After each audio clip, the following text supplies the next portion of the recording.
Hi guys, इस video में हम डिस्कस करेंगे फेरिंग्स, ओस्योफेगस और स्टोमक, ग्रसनी, ग्रासनली और आमाशय।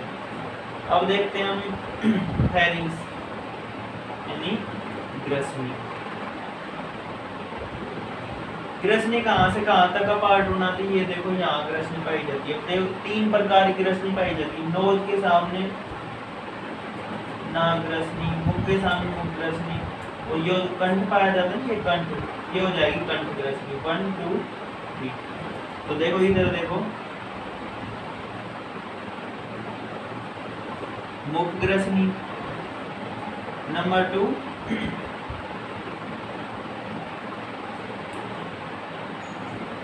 नाक के सामने पाई जाती नाक ग्रसनी, नोजल जो नाक की कैविटी है उसके सामने, और ये हो जाएगी कंठ ग्रसनी।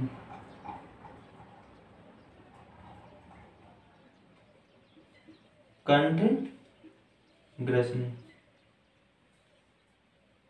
ये ग्रसनी होती है, 3 भागों में डिवाइड होती है, आपने पढ़ लिया। अब देखो, ग्रसनी, इसमें कौन सी कोशिकाएं पाई जाती है? ग्रसनी में पाई जाती है ऐच्छिक सेल्स, ऐच्छिक कोशिकाएं।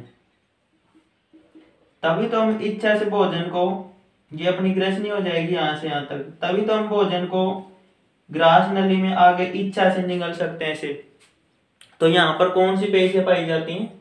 ऐच्छिक पेशियां पाई जाती है, आप ध्यान रखना।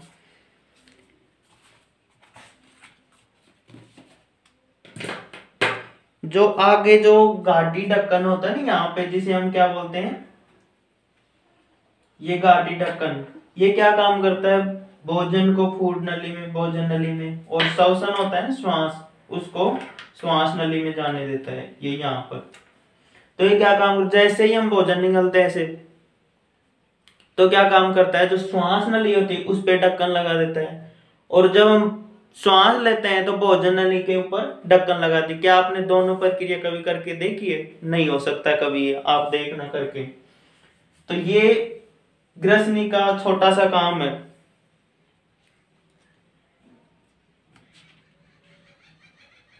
इसमें क्या होता है, एक बात और सुनो, जब आपका रेस्पिरेटरी सिस्टम आएगा ना, उसमें हम और डिस्कस करेंगे। इसमें यह होता है, जो आपकी ग्रसनी है, ये कॉमन पार्ट है किसका? श्वसन का भी और भोजन का भी। तो ये ग्रसनी दोनों काम कर रही है। अब इसके बाद में हम डिस्कस कर रहे हैं किसकी? ग्रास नली की।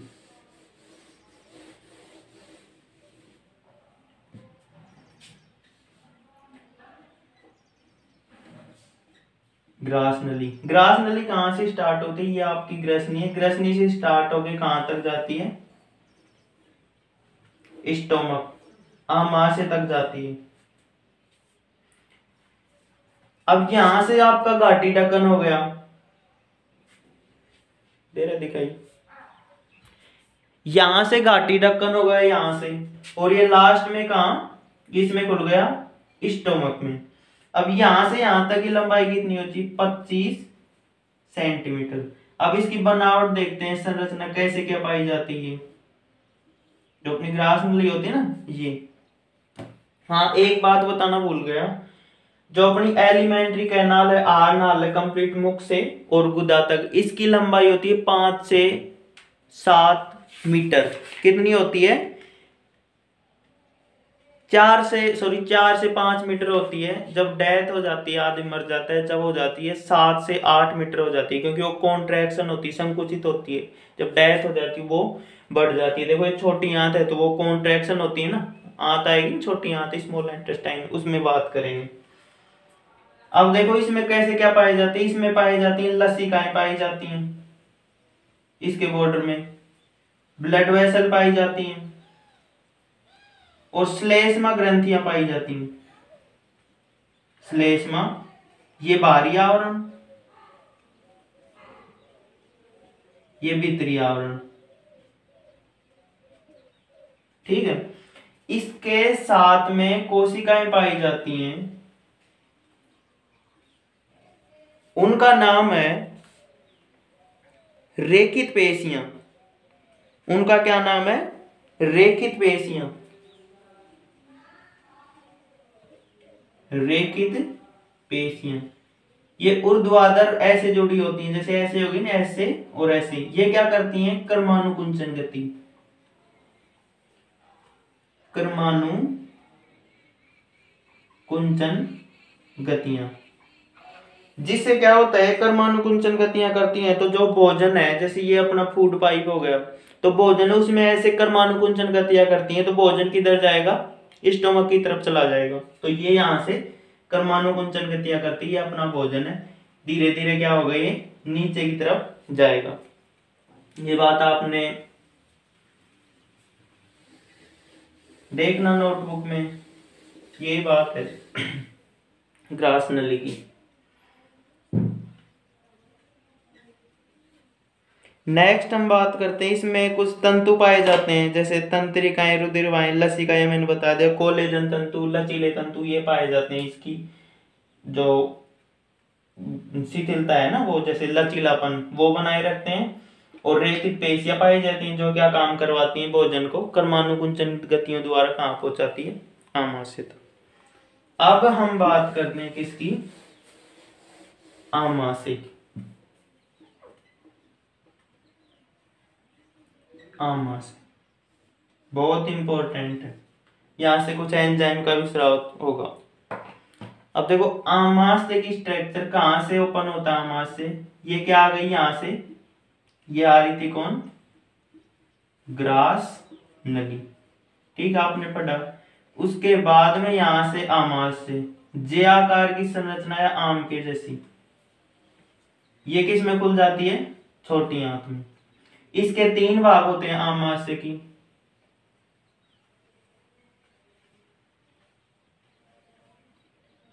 जठरागमी,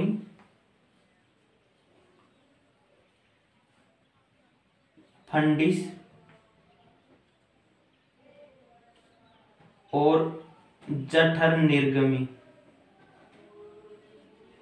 कौन कौन से भाग हो गए? जठरागमी, फंडिस और जठर निर्गमी। ये हो गया जठरागमी, ये हो गया फंडिस, और ये जठर निर्गमी। निर्गमी का मतलब जाने देता है आगे, कहां? स्मॉल इंटेस्टाइन में। ये फंडिस होता है, ये बनाता है 80% भाग। इसी में ही क्या होता है? सबसे ज्यादा एंजाइम, सबसे ज्यादा नहीं, इन तीनों की तुलना में एंजाइम स्रावित होते हैं, जो क्या करते हैं? पाचन में हेल्प करते हैं। ठीक है, अब हम देखते हैं जठरागम। जठरागम कहां से जुड़ा होता है? ग्रास नली से जुड़ा होता है। यहां पर एक वाल्व पाया जाता है या ढक्कन पाया जाता है, जैसे क्या बोलते हैं? जठर निर्गमी, जठर निर्गमी या जठरागम, जठरागम अवरोध। ये क्या पाया जाता है यहाँ पे? जठरागम अवरोध, जो क्या काम करता है? जैसे भोजन यहाँ पे आ गया, इसको वापसी जाने से क्या करता है? रोकता है। किस में जाने से? ग्रास नली में जाने से रोकता है। इसके बाद में यहां से यहां तक का भाग क्या हो गया? फंडिस। इसमें कुछ एंजाइम स्रावित होंगे, वो मैं बता रहा हूँ, 80% भाग बनाता है। और जठर निर्गमी की बात कर लेते पहले। जठर निर्गमी क्या कर? भोजन को कहां भेजता है? स्मॉल इंटेस्टाइन, छोटी आंत। इनके बीच में एक वाल्व पाया जाता है, जिसका नाम क्या हो जाएगा? जठर निर्गमी अवरोध। ठीक है, जठर निर्गमी अवरोध यहाँ पे, और जठरागमी अवरोध यहाँ पे। आगमी आ रहा है, निर्गमी जा रहा है, फंडिस बीच वाला भाग। अब देखो फंडिस की स्टोरी बताता हूं मैं। फंडिस में एंजाइम स्रावित होते हैं, तो इसमें 2 प्रकार की कोशिकाएं पाई जाती हैं। देखो, एक तो होती है मुख्य कोशिकाएं, मुख्य सेल या जाइमोजन सेल, और दूसरी होती हैं अम्लजन, अम्लजन सेल्स। मुख्य कोशिकाएं और अम्लजन कोशिकाएं। मुख्य कोशिकाएं स्रावित करेंगी रेनिन, पेप्सिन। 2 एंजाइम आते हैं जो क्या करते हैं? प्रोटीन का पाचन यहां से स्टार्ट हो जाता है। जो एंजाइम का स्पेशल टॉपिक बनाऊंगा, उसमें आपको और अच्छी तरीके से डिस्कस करूंगा। अभी आप इतना याद रखिए। सेकंड होती है अम्लजन कोशिकाएं, जो क्या स्रावित करती हैं, HCl, हाइड्रोक्लोरिक अम्ल। ये हाइड्रोक्लोरिक अम्ल यहाँ पे स्रावित होता है। अब आपको पता है हाइड्रोक्लोरिक अम्लों का राजा एसिड है, यहाँ पे कैसे पाया जाता होगा, यहाँ पे पाया जाता है, तो क्यों ना इसको आमा से कोई नष्ट कर देता होगा, नहीं ऐसा नहीं होता है। इसके लिए क्या होता है, यहाँ पे कुछ कोशिकाएं पाई जाती हैं, श्लेष्म में कोशिकाएं पाई जाती हैं यहाँ पे, ये यहाँ पर है HCl।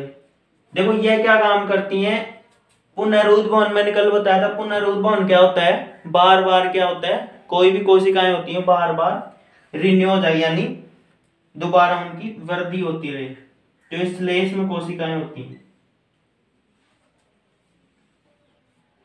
श्लेष्म कोशिकाएं जो क्या करती हैं, बार बार रिन्यू होती हैं, और जो बाकी आमा से इसको डैमेज होने से या पाचन होने से क्या करती हैं, बचाती हैं।